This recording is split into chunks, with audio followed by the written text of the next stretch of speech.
सीता जी से विदा लेकर के हनुमान जी ने अपना फिर विशाल रूप धारण किया और बहुत जोर से गर्जन किया। उनके गर्जन के कारण दानवों के हृदय में जो बचे थे उनको बड़ा भय व्याप्त हो गया कि जल्दी से जाए, ये कहां से आ गया है ये। और उन्होंने छलांग लगा दी, वापसी लौटने का, सागर पार करना था। लेकिन अब की बार वो बड़ी जल्दी आ गए और बड़ी उत्सुकता से इस तरफ सागर तट पर बांदर भालू उनके लौटने का प्रतीक्षा कर रहे थे।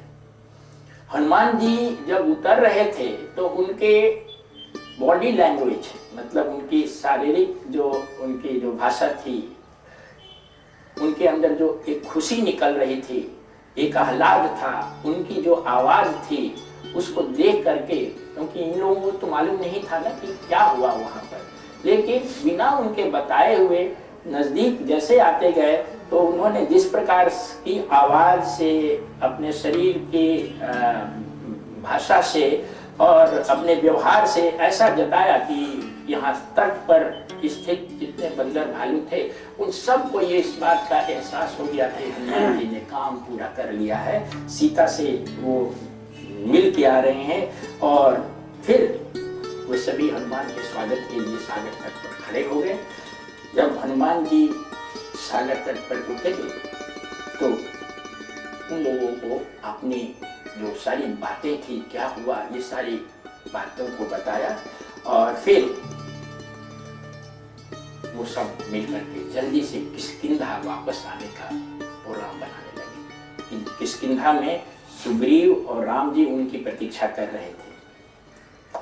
जब किष्किंधा की तरफ लौट रहे थे ये सारे बंदर भालू ग्रुप, तो इनको सुग्रीव का उद्यान मिला। सुग्रीव ने भी उद्यान लगाया था, राजकीय उद्यान था, और ये सब के सब बंदर भालू हंसते कूदते उछलते उद्यान में प्रवेश कर गए और कूद कूद करके बंदर जो थे एक पेड़ डाल से उस पार से डाल से अपना फल तोड़ने लगे, उद्यान को भी नष्ट करने लगे। भालू जो थे वो मधुमक्खियों के छत्तों को उखाड़ उखाड़ करके मधुपान करने लगे और इस प्रकार से वो सुग्रीव का उद्यान भी तहस नहस हो गया। उस उद्यान को जो दूसरे बंदर रखवाले थे, उस बंदर के रखवाले बंदरों को भी लोगों ने खूब हंसते कूदते पीटा, वो किसी को कहने से रुके नहीं। तो जो रखवाले थे, जैसे रावण के यहाँ रखवाले दौड़ के सूचना देने गए, उसी तरह से सुग्रीव को सूचना देने के लिए भी बंदर जो रखवाले थे सुग्रीव के उद्यान के, वो दौड़ते हुए गए कि ये हनुमान, अंगद और जामवान, इसके साथ जितने बंदर गए थे ये सब ने राजकीय उद्यान को नष्ट कर दिया है। यह बात सुन करके सुग्रीव दुखी नहीं हुए, प्रसन्न हुए। रावण दुखी हुआ था, सुग्रीव प्रसन्न हुए और वो समझ गए कि हनुमान ने अपना काम पूरा कर लिया है। और क्योंकि वो जानते थे कि हनुमान, जामवंत या अंगद कोई इस प्रकार का काम ऐसा नहीं कर सकते हैं, ये जरूर इन लोगों ने अपने काम को पूरा किया है, इसलिए प्रसन्नता का द्योतक है। और ये थके मांदे और भूखे भी थे बहुत दिनों से, तो उन्होंने उनके प्रति कोई क्रोध किए बगैर उनको कहा कि उनको खाने पीने दो, जितना वो खाए, जितना तोड़ने दो।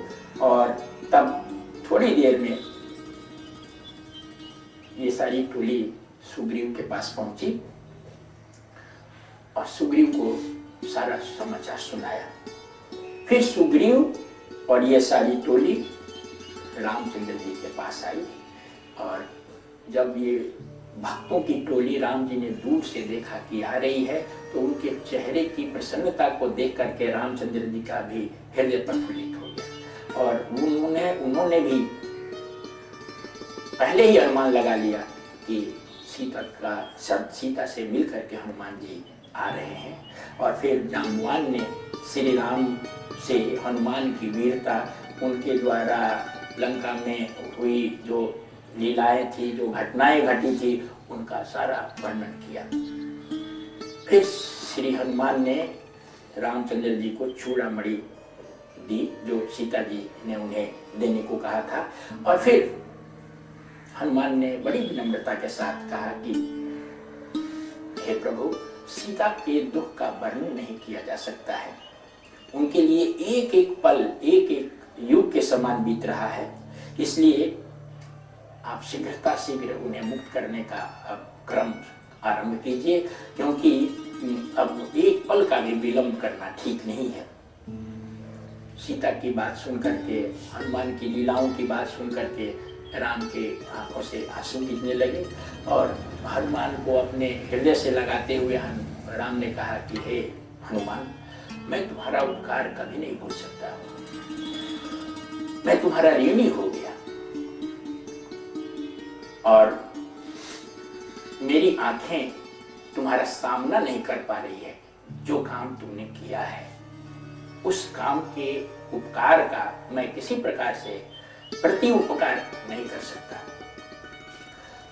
मेरे पास कोई ऐसा साधन नहीं है, कुछ मैं देख नहीं पा रहा हूं कि तुम्हारे इस ऋण को मैं कैसे चुकाऊंगा।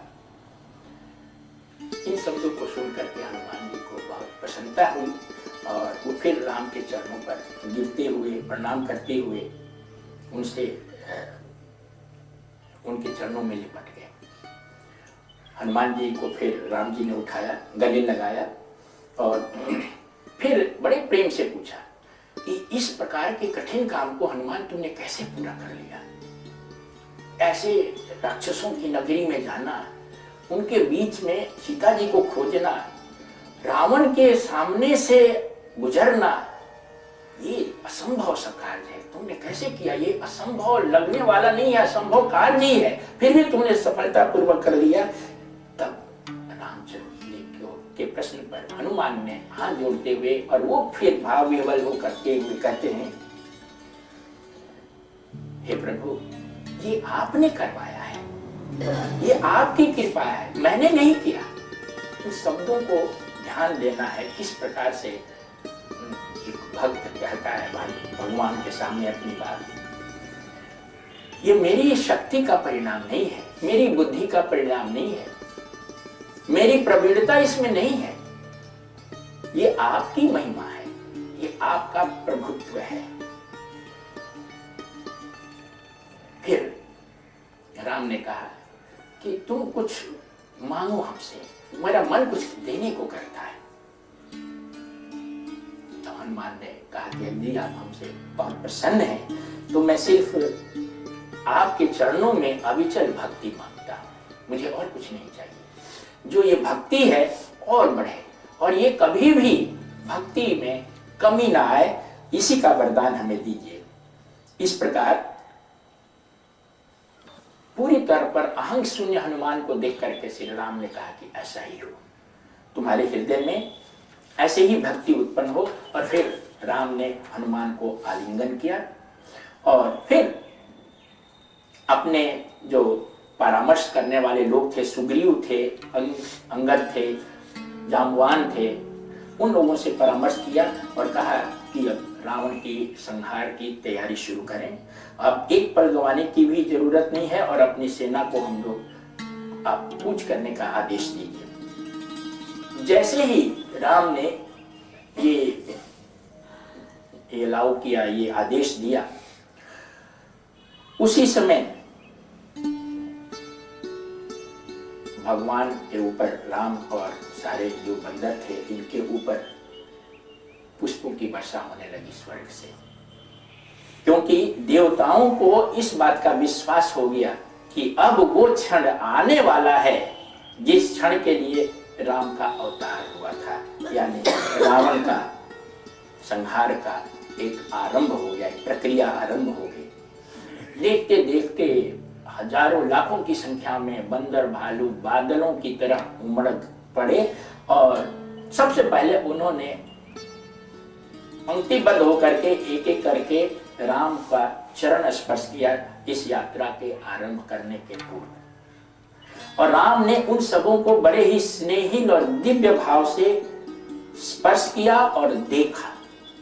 राम के स्पर्श और दिव्य भाव के देखने के साथ ही रहस्यमय ढंग से उन बंदर और भालुओं में दिव्य शक्ति और दिव्य रिद्धि सिद्धि का प्रसार हो गया। उनको ये मालूम नहीं था कि उनके अंदर क्या प्रवेश कर रहा है, लेकिन राम की आंखों से, राम की भावना से और राम की दृष्टि से उन सारे जो बंदर भालू सामान्य थे वो अद्भुत योद्धा के रूप में परिणित हो गए, और जिसमें जितनी क्षमता थी उतने ही मात्रा में उनमें दिव्यता प्रवेश करनी चली गई। सो उनका रूपांतरण हो गया, और फिर राम के स्पर्श पाते ही वो सारे सैनिक जो थे वो दिव्य हो गए, और कोई धरती पर दौड़ रहा था, कोई हवा में उड़ने लगा, और उनके चलने और उनके उमड़ने से धरती जो है वो प्रकंपित होने लगी,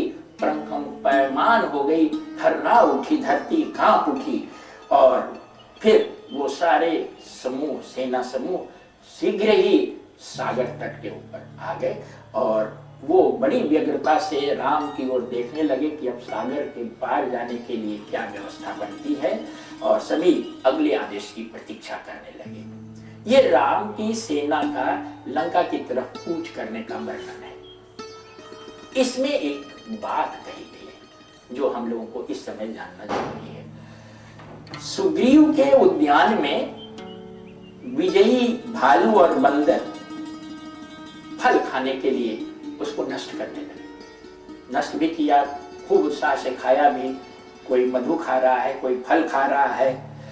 ये एक खास बात का परिचायक है। जब आप साधना करते हैं, साधना जो क्रिया है वो केवल दुख की क्रिया नहीं है, केवल कठिनाई की क्रिया नहीं है।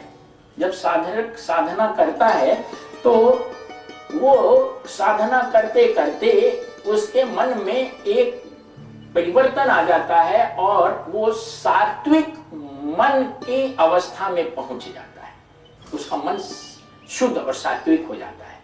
जब साधक का मन साधना करने करते शुद्ध और सात्विक हो जाता है तो वह समाधि के अद्भुत आनंद का अनुभव करने लगता है। और एक प्रकार की समाधि का नाम है सानंद समाधि। समाधि कई प्रकार की होती है। साधना के क्रम में एक समाधि आती है जिसमें साधक को आनंद का अनुभव होता है। सुग्रीव के उद्यान में हनुमान जी और बंदरों का प्रवेश इसी सानंद समाधि के अनुभव का प्रतीक है। जब सानंद समाधि का अनुभव साधक को होने लगता है तो अब तक जो आनंद सुग्रीव यानी राजा के हाथ में था, वो सामान्य व्यक्ति के पहुंच में नहीं था, सामान्य इंद्रियों के पहुंच में नहीं था, वो सामान्य बंदर भालुओं के पहुंच में हो जाता है। यानी साधक अब तक एक जीव था जिसे आनंद का सांसारिक अनुभव का अभी अनुभव था, लेकिन जब वो साधना करने के बाद अपने मन के सात्विक परिवेश में प्रवेश कर जाता है तो सानंद समाधि का उसे जब भोग होने लगता है, अनुभव होने लगता है, तो उसे दिव्य आनंद का अनुभव होता है। तो वो दिव्यता के सीमा में पहुंच जाता है।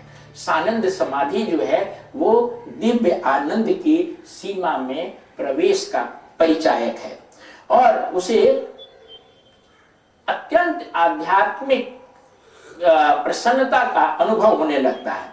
लेकिन उसकी यात्रा भी पूरी नहीं हुई होती है।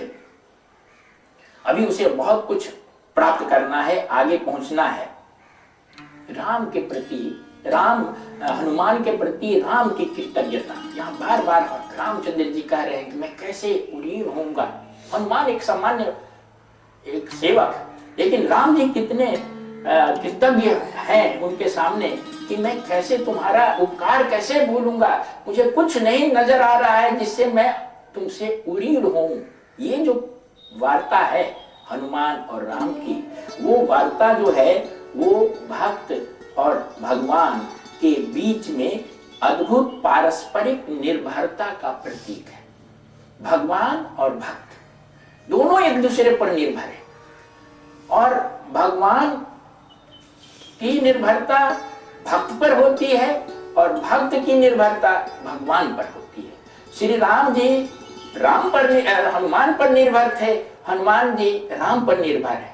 हनुमान से पूछा गया, श्री राम ने कहा कि कैसे तुमने इस प्रकार का काम कर लिया, इस लंका नगरी में राक्षसों के बीच जाके इतना अकेले।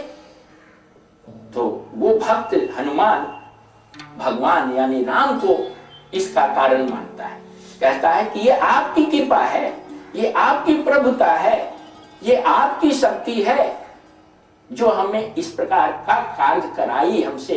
हमने जो अपने कुछ नहीं किया। साधना के क्रम में अहंकार एक बहुत बड़ा बाधक होता है। इस बात को इस तरह, इस पॉइंट को यहां पर दिखाया गया है कि जब आप साधना में आगे बढ़ें, आपको कुछ दिव्य अनुभव होने लगे, अद्भुत काम करने लगे, आपके माध्यम से बहुत कुछ होने लगे, है ना। आप अभी भी देखते हैं, आज के युग में भी भक्त होते हैं, थोड़ी सी साधना कर लेते हैं तो उनके पीछे भीड़ भागने लगती है। तो उसको आप अपनी उपलब्धि मत माने, यही गड़बड़ हो जाता है। वो मानने लगते हैं कि मेरे पूछे तो अब हिंदुस्तान घूम रहा है, मैं इस भीड़ को जहां चाहूं वहां घुमा दूं, जहां चाहूं वहां फेंक दूं, जिसको चाहूं उसको उखाड़ दूं, जिस सरकार को चाहूं उसको बदल दूं, जो नियम बनाना चाहूं कर दूं। ये अहंकार नहीं आना चाहिए। वो ईश्वरीय शक्ति है जो प्रकट होती है। परमात्मा राम ने ही हनुमान को वो सामर्थ्य दी जिसके कारण वहां वो पहुंचे, लेकिन हनुमान ने उस सामर्थ्य का अपने ऊपर ये नहीं किया कि मेरी शक्ति, मेरी बुद्धि, मेरी प्रवीणता, मेरी चतुराई ये सब कर दी। हर पल हर क्षण उन्हें ये याद रहा कि ये जो कार्य है ये राम की कृपा से पूरा हो रहा है। और जब भक्त इस प्रकार से विनम्र हो जाता है तो भगवान उसके लिए अपना सर्वस्व उसको दे देते हैं, और उसके बाद भी वो महसूस करते हैं कि हमने कुछ नहीं दिया। और ये भगवान को प्रसन्न करने के लिए भक्त जो है उसका एकमात्र लक्ष्य होता है कि हमारे उनके प्रति अविचल भक्ति बनी रहे। वरदान मांगने को कहा तो हनुमान जी ने कोई राज्य नहीं मांगा, कोई घर नहीं मांगा, कोई अपने लिए कुछ ऐसा नहीं कहा कि ये कर दीजिए, वो कर दीजिए, हमें मुक्ति दे दीजिए, हमें ये कर दीजिए, कुछ नहीं मांगा। उसने कहा कि अगर आप खुश हैं तो अपने चरणों में अविचल भक्ति दे दीजिए, अधिक से अधिक, और मैं आपका भक्ति करूं। अभी आपकी भक्ति करने से जितनी मैं कर रहा हूं उसे मैं पूरी तौर पर संतुष्ट नहीं हूं, और करूं, और अधिक आप मुझ पर प्रसन्न हो। ऐसा काम करूं कि आपकी प्रसन्नता बढ़ती रहे। और वो क्रम तब तक चलता रहता है जब तक कि भक्त और भगवान दोनों एक ना हो जाते। भक्त जो है ये शुरू होती है भक्ति, और भक्ति का जो साधना है वो चलती है दासोहम से। जब भक्त जब भक्ति करता है तो भगवान को कहता है दासोहम, मैं आपका दास हूं, दासोहम। जैसे जैसे आगे बढ़ता है तो दा कट जाता है, अब रह जाता है सोहम, मैं वही हूं। भगवान और भक्त, एक भगवान और भक्त, वो कहता है कि मैं वही हूं, और आगे बढ़ जाता है तो सो भी कट जाता है, हम रह जाता है। भक्त और भगवान जो अभी दो थे, मैं वही हूं, मैं और वो अलग अलग हैं, लेकिन वो हम केवल मैं भगवान का मैं में भक्त का मैं समाहित हो जाता है। तो यही है भक्ति की प्रक्रिया, और यही है ज्ञान जो वेदांत की प्रक्रिया है, वो अहम ब्रह्मास्मि की बात है। तो ये अहम ब्रह्मास्मि भी वही बात है, दासोहम वाली बात है। लेकिन भक्त जो है ये क्रमशः जैसे जैसे उसकी भक्ति प्रगाढ़ होती जाती है वो दासोहम से सोहम और फिर हम में वो विलीन हो जाता है। इसलिए कहीं भक्ति और ज्ञान में संघर्ष नहीं है। बहुत जगह जो है भक्ति और ज्ञान के बीच में बहुत सारे तर्क वितर्क होते रहते हैं। कहीं भक्ति ज्ञान में अगर जो भक्त है वो सबसे बड़ा ज्ञानी है, जो ज्ञानी है वो सबसे बड़ा भक्त भी है। भक्त हुए बगैर आप ज्ञानी नहीं बन सकते और ज्ञानी हुए बगैर आप भक्त नहीं बन सकते। हनुमान जी से ज्ञानी कौन था? हनुमान जी तो सारे ज्ञान के थे, सारे ज्ञान के जानकार थे, सारे रिद्धि सिद्धियां तो थी ही, सारे बुद्धि के भी ज्ञानवान थे और उनके जैसा भक्त भी नहीं था। तुलसीदास जी महान भक्त हैं। आप रामचरितमानस में देखिए कौन ज्ञान नहीं है जो नहीं हो वहां, सारे वेदांत का सारे ज्ञान वहां पर भरतमार है। ये समझ की फेर है, इसलिए इसमें कहीं ये नहीं है। आमतौर पर देखा जाता है कि कोई भक्ति मार्ग का अनुपालन करने वाला है वो ज्ञान मार्ग की आलोचना करता है, कुछ ज्ञान मार्ग के करने वाले हैं वो भक्ति मार्ग की करते हैं। वो ऐसे लोग हैं जिन्हें न तो भक्ति का पूरी जानकारी है न ज्ञान की पूरी जानकारी है। ये दोनों मार्ग कहीं एक दूसरे से भिन्न नहीं है। तो ये भगवान राम और हनुमान की जो ये वार्ता है वो भक्त और भगवान के क्रमशः समाहित होने की स्थिति है। बंदर भालू का जो उत्साह पूर्वक जो कूच करना है सागर के तट पर, और जब वो कूच कर रहे थे तो वो रामचंद्र जी को पहले उन्होंने स्पर्श किया, प्रणाम किया। और जब रामचंद्र जी को प्रणाम किया तो रामचंद्र जी ने उन्हें एक विशेष दृष्टि से देखा और उन्हें स्पर्श किया। ये एक खास बात कहती है। ये जो क्रिया है वो खास बात है। खास बात ये कहती है कि जब बंदर भालू प्रतीक है आपके मन और इंद्रियों के, इसके पहले कहा जा चुका है कि ये बंदर भालू जो है, अभी तक बंदर भालू जो थे सामान्य आपकी एक साधक की मन और इंद्रियां वो अभी निरुद्देश्य रहती हैं, भटकती रहती है इस संसार में, इस जंगल में, संसार रूपी जंगल में। वो कभी इस पेड़ पर उस पेड़ पर ऐसे ही भटकती रहती है निरुद्देश्य। लेकिन जब साधना शक्ति हनुमान के अधीन हो जाती है, ये जब इंद्रियां हनुमान सेनापति थे और उनके संदर्भ ये बंदर भालू सब उनके नियंत्रण में थे। हनुमान के नियंत्रण में होने का मतलब कि जब साधना शक्ति के नियंत्रण में आपकी मन और इंद्रियां जब हो जाती हैं तो उन मन और इंद्रियों को एक मकसद मिल जाता है। क्या मकसद? रावण को मारना है। उसकी तरफ आपकी मन और इंद्रियां जो अब तक इधर उधर भटक रही थी संसार में, कभी नाम में, कभी जस में, कभी पद में, कभी प्रतिष्ठा में, कभी कामना में, कभी पुत्र में, कभी पत्नी में, कभी पति में, कभी क्रोध में, कभी राग में, कभी द्वेष में, इसी में मन और इंद्रियां भटकती रह जाती थी। उन मन और इंद्रियों को एक मकसद मिल जाता है और वो मकसद ये होता है कि राम का काम करना है, सीता को मुक्त करना है। सीता मतलब आपकी अंतःप्राज्ञिक बुद्धि, जिसको अहंकार और अज्ञान रूपी रावण ने अपने बंधन में रख लिया है, बंधक बना लिया है, उसको मुक्त करने के लिए आपकी इंद्रियां और मन वो जो है उनको एक उद्देश्य मिल जाता है। और जब इंद्रियां और मन का उद्देश्य मिल जाता है तो इंद्रियां और मन राम परमात्मा के प्रति समर्पित हो जाती हैं और ज्यों ही परमात्मा के चरण स्पर्श करती हैं, उनका स्पर्श करती है, तो वो परमात्मा राम रहस्यमय ढंग से उसके अंदर उस मन और इंद्रियों के अंदर अलौकिक और दिव्य शक्ति संचारित कर देता है, जिसके कारण वो इस अद्भुत कार्य को करने में समर्थ हो जाती है। आपके मन और इंद्रियों को ज्ञात नहीं होगा कि परमात्मा ने आपके अंदर कितनी शक्ति भर दी, लेकिन जब आप अपनी मन और इंद्रियों को ईश्वर साक्षात्कार की दिशा में लगा देंगे तो आपकी किसी मन और इंद्रियां जो अभी एक बहुत सामान्य बंदर और भालू थी, एक वीर योद्धा की तरह रूपांतरित हो जाती है। और ये जब चलने लगती हैं ये दृढ़ निश्चय के साथ कि अब हम लोगों को रावण को विनष्ट करना है, अहंकार को विनष्ट करना है। जब आपकी मन और इंद्रियां जब ये निश्चय कर देती है कि अब मुझे आत्म साक्षात्कार करना है, तो ये पृथ्वी थर्राने लगती है। पृथ्वी थर्राहट का मतलब कि आपके फिजिकल प्लेन, एस्ट्रल प्लेन और कॉजल प्लेन, भौतिक तल, सूक्ष्म तल और कारण तल, इन तीनों तल में उथल पुथल हो जाती है।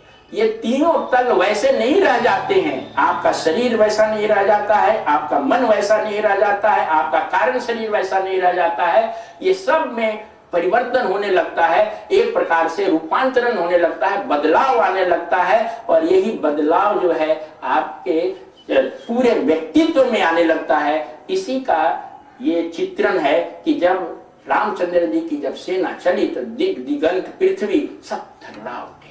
यानी आप वही पुराने व्यक्तित्व नहीं रह जाते हैं। आपके सोचने का ढंग, आपको देखने का ढंग, आपके निर्णय करने का ढंग सब बदल जाता है और आप एक दिव्य व्यक्तित्व के रूप में परिवर्तित होने लगते हैं।